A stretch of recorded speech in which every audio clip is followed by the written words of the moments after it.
Dober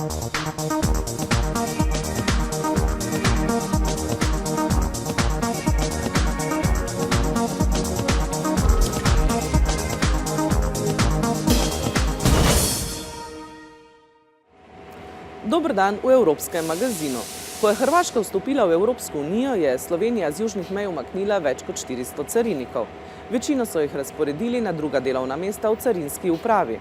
Največ v oddelke za izvršbe in mobilne oddelke za zatiranje dela na črno, nadzor nad trošarinami in vinjetami.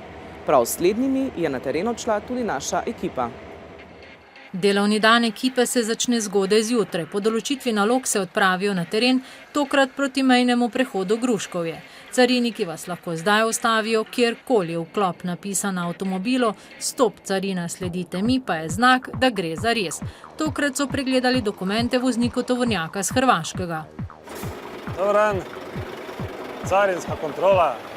Stres malo, ali ako je sve u redu, onda nema problema. Tudi pri naslednjem pregledu ni bilo nepravilnosti. Večina ustavljenih postopek carinikov sprejme brez večjih težav. Ne godi onima koji recimo nešto švercuju, znate. Međutim, ja sam čovjek od posla i meni to ne treba, onda zato meni je dobro i super je recimo što i na granici je lakši prolaz i sve ovo. Na cesti ostavljamo vse vrste vozil, od osebnih vozil, kamionov, avtobusov in pa seveda ne glede na državljanstvo. Dejansko pokrivamo pri našem delu večje število zakonov, to pomeni od klasičnega carinskega zakona, potem pokrivamo tudi področje zakona o prevozih v cestnem prometu, zakona o trošarinah in pa tudi vse ostale zakone. Obetajo se nam pa seveda tudi nova pooblastila, za katere lahko pričakujemo, da bodo zakoni sprejeti v tem letu in jih bomo istočasno opravljali z ostalimi nalogami. Da so naloge carinikov vse obsežnejše, smo se lahko prepričali o pregledu tovornjakov s posebno rentgensko napravo. S tem je tudi prikazano, da se vidi, da je kompletno vse prazno noter, da noter ni dobeno blago v tem kontejneru. Isto se tukaj vidijo tudi, lahko vidimo kolesa avtomobilov, da so prazna, da je noter v njih samo zrak in nič kaj takega, kar ne bi smelo biti. Pri tovrstnem postopku je pomembna tudi varnost, da voznika ne izpostavijo rentgenskim žarkom. Ker je zasnovano, da prvih 2 metra ne snema, tako da ne bi moglo priti do žarčenja voznika. Samo aparatura pa je velikokrat premalo. Ostro oko, večletne izkušnje, znanje, včasih pa samo čut pripeljejo do velikih najdb. Rekordni zaseg droge je bil 105 kg heroina. Pri cigaretih pa beležimo rekord nekaj manj kot 4 milijonov cigaret v enem samem zasegu.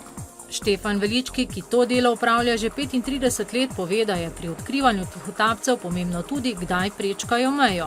Ko imamo smeno ob 7 uri, se pravi prije 10 minut pred 7, se pravi moramo biti pozorni na ta vozila. Potem odkot prihaja, če je sam vozilo, pak, kaj ima natovorjeno, prtljaga in način komunikacije. Prav slednje je izdalo voznika, ki je tihotapil večjo količino kokaina.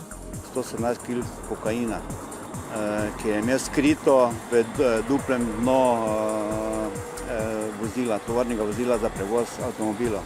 Cariniki nam izdajo, da so metode tihotapcev bolj ali manj izvirne. Medtem ko so včasih uslužbenci pri odkrivanju poznali le svetilko in izvijače, si danes brez sodobnih aparatur težko predstavljajo učinkovito delo. Mamila smo v preteklih letih odkrivali tako v osebnih vozilih, avtobusih, kako tudi v kamionih. Zelo uspešni smo pa tudi na področju odkrivanja prekrškov iz področja tihotapljenja cigaret. Z višanjem davščin za cigarete je zanimanje za tihotapljenje cigaret vedno večje. Med njihove naloge spada tudi kontrola goriva, ki ga uporabljajo vozniki. Na počivališču Podlehnik so tokrat preverjali, kakšno gorivo je uporabljal državljan iz Nemčije. V projektu imamo reagent, ki reagira na indikator, ki se nahaja v kurilnem olju. Če bo kurilno olje, bi se zdaj spodaj obarvalo rdeče. Z mobilno ekipo smo preživeli delovnik, vendar tokrat sumljive najdbe ni bilo. Na drugem koncu Slovenije pa so cariniki ravno v tem času zasegli kar 1760 steklenic penečega vina. Skupna obrambna in varnostna politika je pomembno orodje v zunanji politiki Evropske unije. To daje Evropejcem sposobnost za odzivanje na krizne razmere, ki se lahko pojavijo v svetu, in Evropski uniji omogoča, da igra polno vlogo v vse bolj multipolarnem svetu.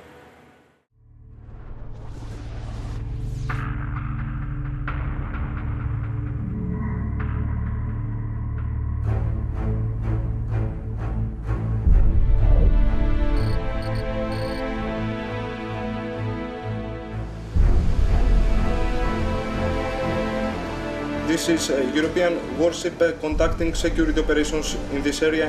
If you observe any suspicious or illegal activity or require assistance, call on channel 16 out.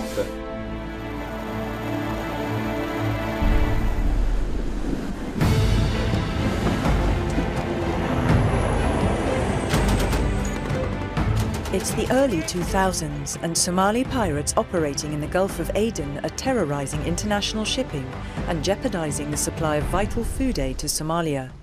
The increasing threat at sea, combined with a humanitarian disaster on land, places the EU in a tough position, to act or not to act.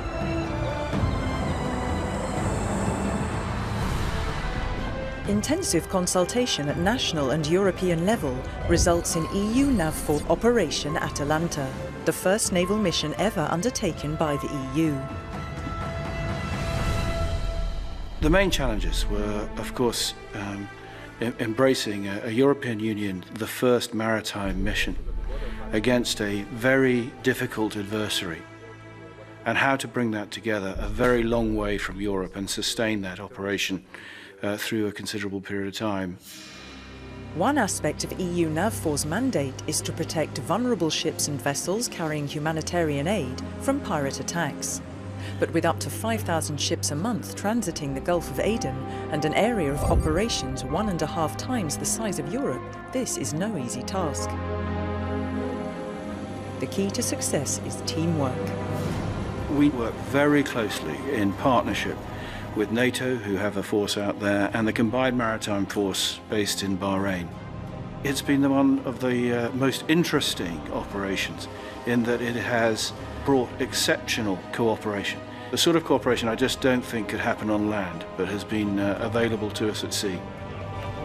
With several warships operating together under the EU NAVFOR flag, the number of attacks has reduced dramatically. Atalanta is probably the most outstanding success story of CSDP. But fighting pirates at sea is not enough. We have to do something about the root causes.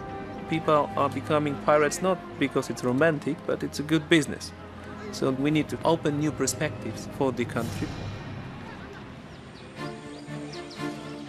With tactical success at sea, the next challenge, together with the African Union's mission to Somalia, is to strengthen Somalia's embryonic army to counter the threat of Al-Shabaab, a huge task for the EU military training mission for Somalia.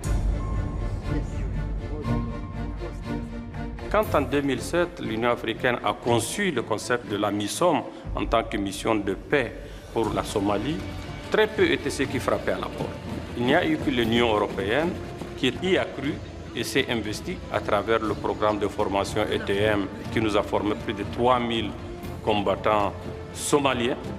This is a country that has been without a functioning state for 22 years. So we should not expect that things will be easy.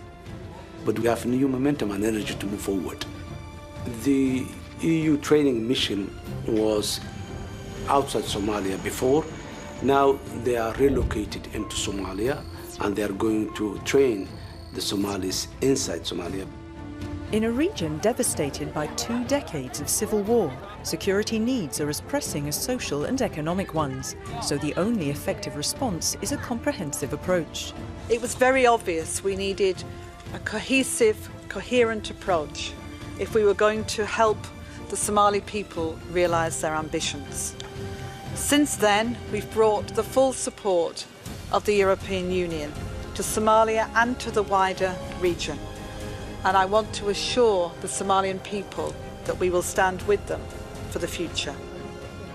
What's important to understand is that the European Union's ability to begin to amalgamate the various strengths it has, these are humanitarian, it is developmental, it is now security. This is the Union beginning to give clout to what it claims to be.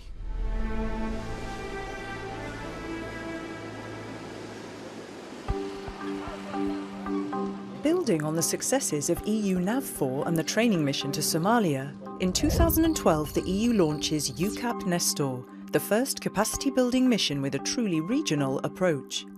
C'est de permettre à 5 pays de la région de la Corne de l'Afrique de contrôler leur espace maritime de façon à éviter notamment la piraterie.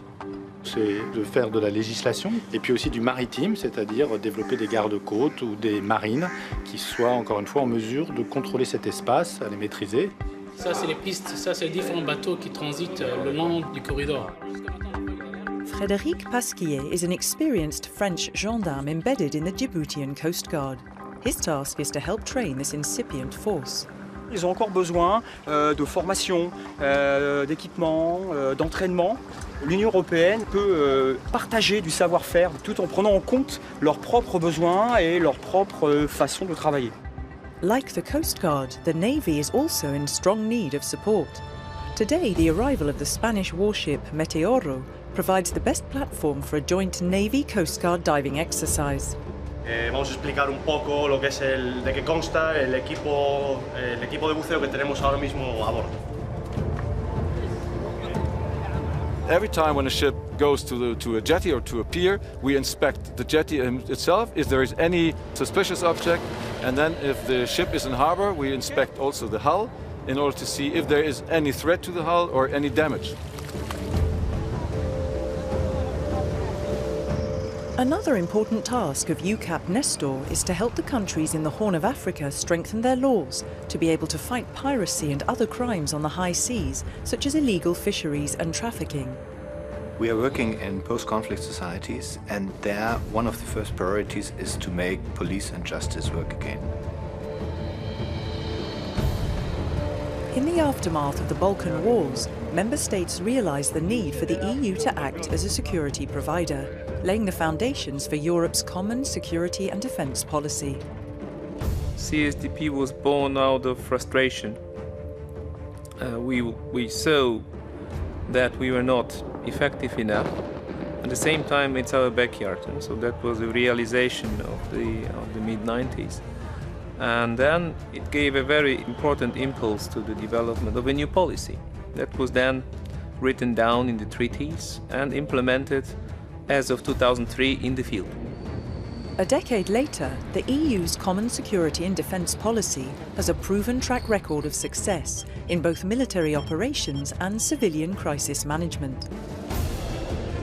The challenge now is to sustain this position in the light of changing threats and shrinking budgets. Si on retrace toutes les opérations depuis une dizaine d'années, on voit bien que les Européens, c'est-à-dire les forces armées des pays européens, sont extrêmement présents. Pour autant, la situation dans laquelle nous sommes maintenant nous oblige d'aller plus loin. If Europe is to reap the full benefit of its common defense and security policy, it's also necessary that Europeans invest sufficiently in robust military capabilities. We spend 200 billion euros a year on defence in the European Union. So if I turn that into a challenge and an opportunity, I think we really do have to do more now to try and work collectively. Strengthening Europe's military muscle by pooling and sharing key resources may also boost its economy. La défense est indéniablement un moteur de croissance et elle crée en plus des emplois hautement qualifiés. Et donc c'est très souvent le secteur de défense qui est à l'origine d'innovations technologiques qui soutiennent tout un secteur économique. In maximising synergies between civilian and military operations in the Horn of Africa, the EU has contributed positively to the stability of a region ravaged by war and poverty.